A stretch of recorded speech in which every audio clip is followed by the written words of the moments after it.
सरकार अच्छा करती है हम एकदम ऐसा कहते हैं जैसे लगता है हम सरकार के प्रवक्ता हैं, और जहां गलती करती है तो वहां हम तो अच्छा से धोते भी हैं। कैसा महसूस करते हैं सर, इस देश के 90% शिक्षित नेता जो है आपका वीडियो देखते हैं सर, और उसमें इस देश के प्रधानमंत्री भी हैं, शायद आपको ये बात नहीं पता है, और रेलवे मिनिस्टर भी आपका वीडियो देख चुके हैं सर। और हाँ, हमको आप ही जैसे शिक्षकों के वीडियो की वजह से जो है ना, शायद इसमें सुधार भी होने वाला है। कैसा महसूस करते हैं सर आप? सर सरकार की आंखों में आंखें डाल के आप सरकार की अच्छी नीतियों को भी बहुत अच्छे ढंग से बताते हैं, लेकिन जब गलत नीति होता है तो सरकार की आंखों में आंखें डाल के सवाल करते हैं। ये हिम्मत और हौसला सर आपके अंदर आता कहां से है सर? सर बिहारी है लोग, कुछ तो है। और आप क्रीम पाउडर पोतिएगा फेयर एंड लवली वगैरह तो 18%, अब पढ़ने जाइएगा खान सर के पास तब वो 18%। मतलब समझ रहे हैं मेंटेलिटी कहाँ जा रही है। ये 93% जो कटअप गया है सर, 93%, इस कटअप को थोड़ा कम होना चाहिए था कि नहीं सर?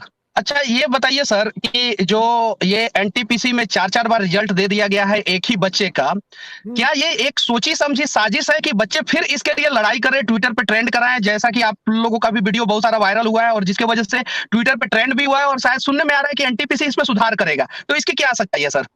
देखिए एनटीपीसी को इसको सुधारना ही चाहिए और उसको सुधारना जरूरी भी है।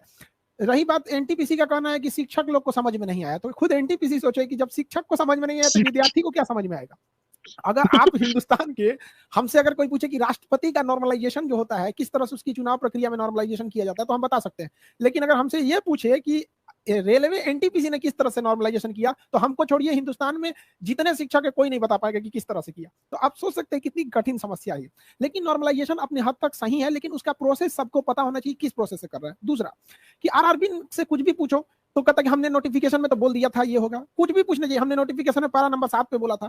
एक बच्चे से फॉर्म भराने के लिए इनका नोटिफिकेशन जानते हैं कितने पेज का था? 71 पेज का नोटिफिकेशन था।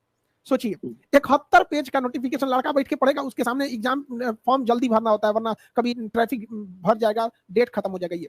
और अगर एनटीपीसी को आरआरबी को ये कहना है कि नहीं हमने नोटिफिकेशन में ये कहा था, तो यही आरआरबी एनटीपीसी ने कहा था कि हम एग्जाम जून 2019 में ले लेंगे, तो कहां गया मतलब ये नोटिफिकेशन? ये 2022 आ रहा है, तो 2019 में बोल के 2021 में एग्जाम लिया गया, तो वहां नोटिफिकेशन नहीं याद आ रहा है। मुख्य समस्या यही है कि 20 गुना बोला गया है तो 20 गुना दे दिया जाए। हम आपको एक डाटा देते हैं, 3,80,000 लड़कों को फेल नहीं किया गया, बल्कि उनको सेकेंड फेज का एग्जाम देने से ही रोक दिया गया।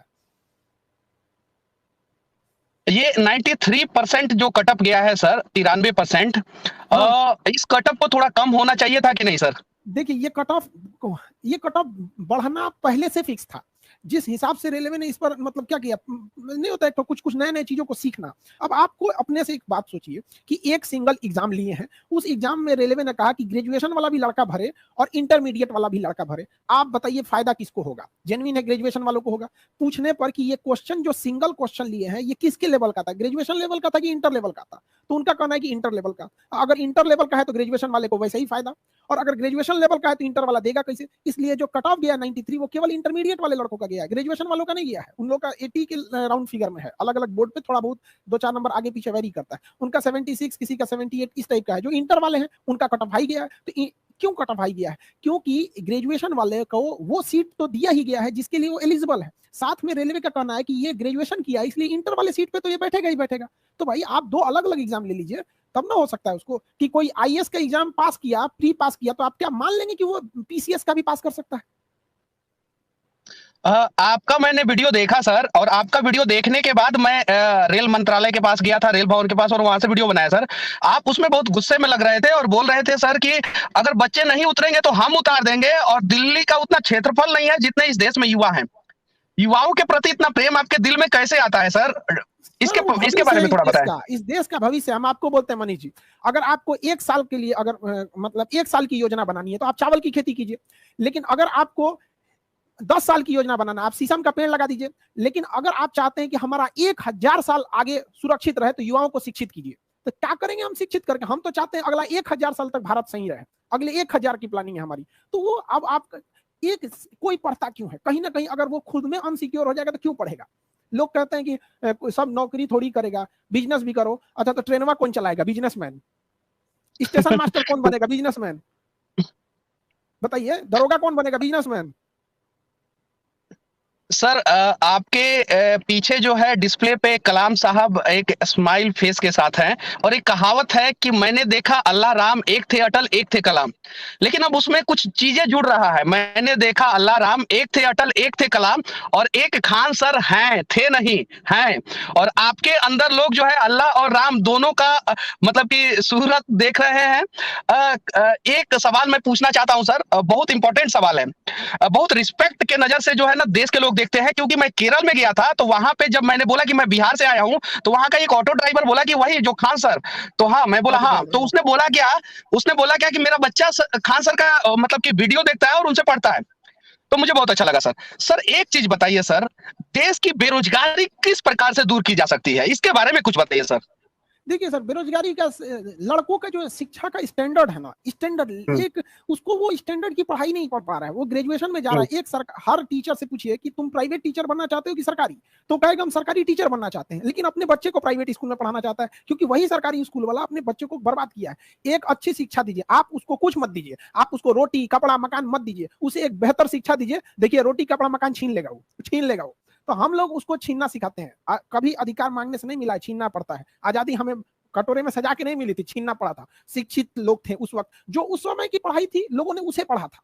लेकिन जो अभी की पढ़ाई है, टेक्निकल चीज हर चीज है, तो हम जब तक शिक्षित नहीं कीजिएगा कुछ नहीं होगा। शिक्षा के स्टैंडर्ड को बढ़ाना पड़ेगा। आप देखेंगे, हमको बड़ा खुशी होती है इस बात को देख के कि छोटा छोटा लड़का जिन्हें हम तो बहुत मतलब आफ्टर ग्रेजुएशन वालों को ही हम पढ़ाते हैं, मतलब एटलीस्ट इंटर पढ़ा होना चाहिए, उसके नीचे वाले को हम लोग क्या पढ़ाएंगे। तो वो छोटे बच्चों को भी ना इंटरेस्ट आता है पढ़ने से। तो मेरा कहना है कि जो लॉर्ड मैकाले जो जहर बो के गया है, शिक्षा को बोझ बना के गया है, हमारा मकसद है कि उस बोझ को उतार देना और लड़कों के प्रति, शिक्षा के प्रति प्रेम कर देना। जिस तरह प्यार में लोग पागल हो जाते हैं ना, फिर ना माँ बाप का सुनेगा ना समाज का सुनेगा, उस तरह प्यार हो जाए शिक्षा से, फिर वो किसी का नहीं सुनेगा। ले लेगा सर वो रोजगार तो बहुत, मतलब इधर जैसे बस शिक्षा सुधारिए, वो लड़के ले लेगा। सर एक और मैं सवाल पूछने जा रहा हूं सर आपसे। ये जो सरकारी वैकेंसियां हैं वो धीरे धीरे कम की जा रही है और कुछ जगहों पे खत्म की जा रही है। जैसे बैंकिंग का था, उसमें सीटें बहुत कम कर दी गई और बहुत सारे बैंकों को बेच दिया गया। रेलवे में बहुत सारे टीटी जो है वो प्राइवेट हो गए, गार्ड प्राइवेट हो गए, स्टेशन पे टिकट काउंटर पे टिकट काटने वाले लोग प्राइवेट हो गए, सफाई कर्मी प्राइवेट है। और भी बहुत सारे सेक्टर में आर्मी का भी जो वैकेंसी है वो समय पे नहीं निकाला जा रहा है, दौड़ होने के बाद भी वो समय पे वैकेंसी क्लियर नहीं किया जा रहा है। इन सब चीजों को कैसे समय पे किया जाए और क्या ये सरकार की सोची समझी साजिश है कि युवाओं का भविष्य बर्बाद किया जाए, इस पे आपका क्या राय है सर? सर देखिए, ये सब चीजों को उठाने के लिए, देश के आगे जाने के लिए मीडिया होना चाहिए। आप कुछ जैसे आप हैं, आप किसी भी चीज को बढ़ चढ़ के उठाते हैं। आपको क्या लगता है कि आपके जो पत्रकार की कैटेगरी है, क्या आपको लगता है कि जितनी ईमानदारी से आप करते हैं, क्या बाकी लोग भी कर रहे हैं? बहुत गिने चुने मिलेंगे लोग आपको। तो ये तो उन लोग को उठाने की जरूरत है। हम आपको इन सिंपल सा बात बताते हैं। रेलवे ने जो वैकेंसी दिया था, 37,000 वैकेंसी दिया था, 37,000 2019 में दिया था। अगर वो 5-5 या 10-10 हजार करके हर साल दे देता तो एक फ्लो बना रहता लड़कों का सिलेक्शन में। ये बताइए, जो 2019 में फॉर्म भरा था, उसको पता कब चलेगा कि वो फेल हो गया? पता है 2024 में।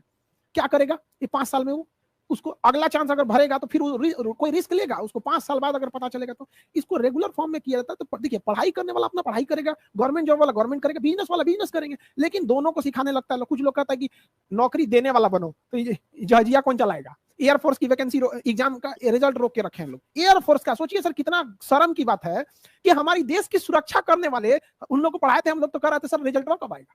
बताइए, ये एयरफोर्स का रिजल्ट रोकने की चीज होती है? जो सुरक्षा में खड़े हैं उनको साइड में रोक के रखे हैं। ये तो हाल हो गया है। सर एक और चीज, इस देश के जितने भी युवा हैं बहुत उम्मीद के साथ आपके तरफ देखते हैं, बहुत उम्मीद के साथ सर। जी, इस देश, मैं एक सवाल पूछने जा रहा हूं, मुझे भी उसकी जानकारी नहीं है इसलिए मैं पूछने जा रहा हूं सर। इस देश का रोजगार मंत्री कौन है सर, उसके बारे में थोड़ा बता दीजिए।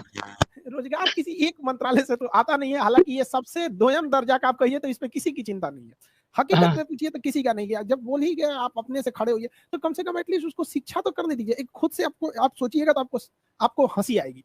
शिक्षा हर देश के लिए, खास करके भारत जैसे पिछड़ा, जो मतलब जो गुलामी की बेड़ियों में इतने सालों तक जटा रहा, उस देश को शिक्षित करना जरूरी है। और शिक्षा पे 18% जीएसटी है।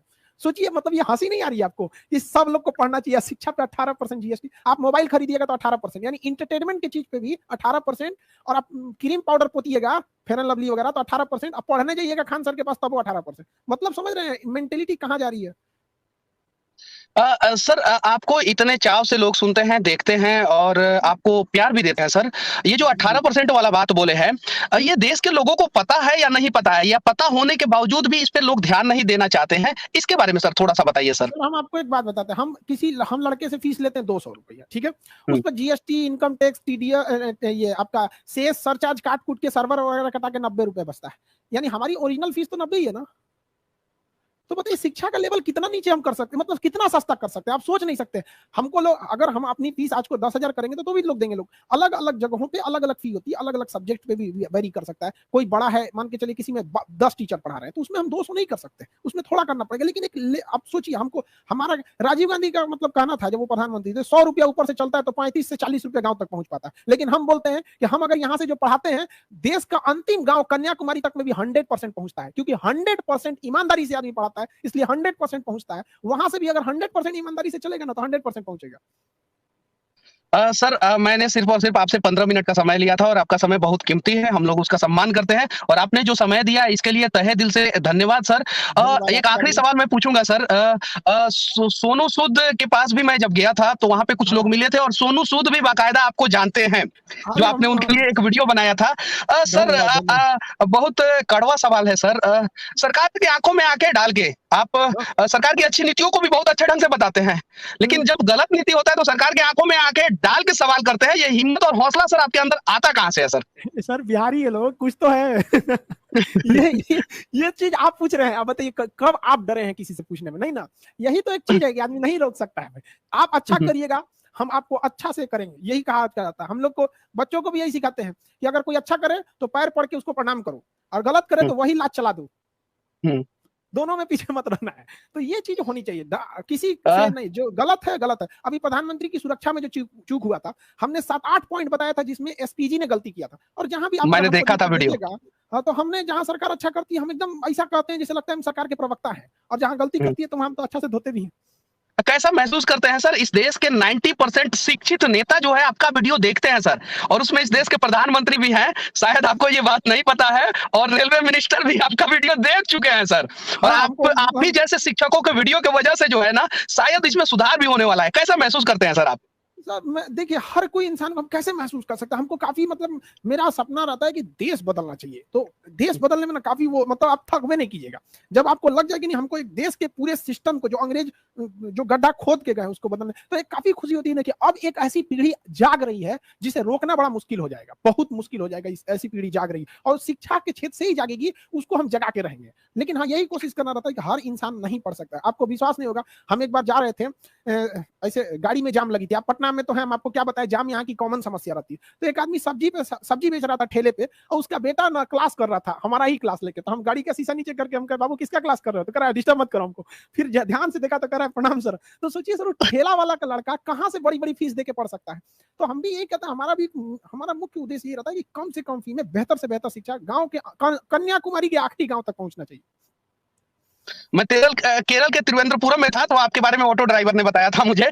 बहुत अच्छा लगा सर कि आपने अपना कीमती समय दिया, इसके लिए आपको तहे दिल से धन्यवाद। आखिरी में सिर्फ और सिर्फ एक मैसेज इस देश के युवाओं को दीजिए, जिससे वो इस देश में क्रांति लाएं, और पॉजिटिव क्रांति लाएं, ताकि अपना देश जो है ना, वो महाशक्ति बन सके, विश्वगुरु बन सके। एक मैसेज सर युवाओं के लिए। कि हर युवाओं को क्या कहा जाए, तलवारों के साए में इतिहास हमारा बनता है, जिस ओर जवानी चलती है उस ओर जमाना चलता है। युवाओं को भी कहते हैं कि डिस्ट्रैक्शन से बचिए, निरंतरता से पढ़ते रहिए। पढ़ाई ही एक ऐसा चीज है जो आपको अभी भी आपके हाथ में, आपका फ्यूचर का हथियार है। अगर आपके पास शिक्षा आया तो हर चीज को आप लड़ के ले सकते हैं, और पढ़ाई के प्रति अगर आप पीछे हटेंगे तो आपको कोई साथ नहीं देगा। रही बात आप लोग की समस्याओं में, तो हम अपने आखिरी सांस तक डटे रहेंगे, आप लोग के साथ खड़े रहेंगे, युवाओं के साथ। और मनीष जी, आपको भी आपका भी धन्यवाद जो आप ऐसे चीजों को उठाते हैं। आपको भी बहुत सारी शुभकामनाएं। कभी हम लोग को भी इस तरह मुद्दों को, आपने स्टूडेंट्स की बातों को समझे जो यहाँ तक उठाए, आपका भी बहुत बहुत धन्यवाद। भविष्य के आप कलाम हैं इस देश के, जैसे आधुनिक भारत के निर्माता कलाम थे। मिसाइल के द्वारा उन्होंने आधुनिक भारत का निर्माण किया था, वैसे ही डिजिटल युग में जो है आधुनिक भारत का निर्माण जो है आप कर रहे हैं एजुकेशन के सेक्टर से। सच तक न्यूज में आप जुड़े, हमें समय दिए। कहना चाहेंगे आपको कि देखिए, ऐसा नहीं है कि अगर लोग खान सर को जानते हैं तो ऐसा नहीं। हर गली में एक लड़का है, हर भारत के हर मोहल्ले में एक कलाम है। आप उसको मौका देके देखिए, वो देश की सूरत बदल देगा। बस आपको खोज के देखिए। हमको आज के वक्त में भी फेसबुक चलाने नहीं आता है, आज के वक्त में भी I don't know how to use Facebook. हमारा नहीं आता है, लेकिन फिर भी लॉकडाउन के वजह से मजबूरी में हमको सीखना पड़ा। ये सब चीज हमको नहीं आता था कैसे चलाने के लिए। तो हम हर लोगों को कहते हैं कि आपको जरूरी नहीं कि आप हर मतलब बस देश के युवाओं को एक जामवंत की जरूरत है, फिर हर गली से एक हनुमान निकलेगा। सच तक न्यूज में जुड़ने के लिए सर बहुत बहुत धन्यवाद। और आखिरी में मैं सर आपको सिर्फ एक ही बात कहूंगा, जय हिंद सर। जय हिंद, जय हिंद, जय हिंद।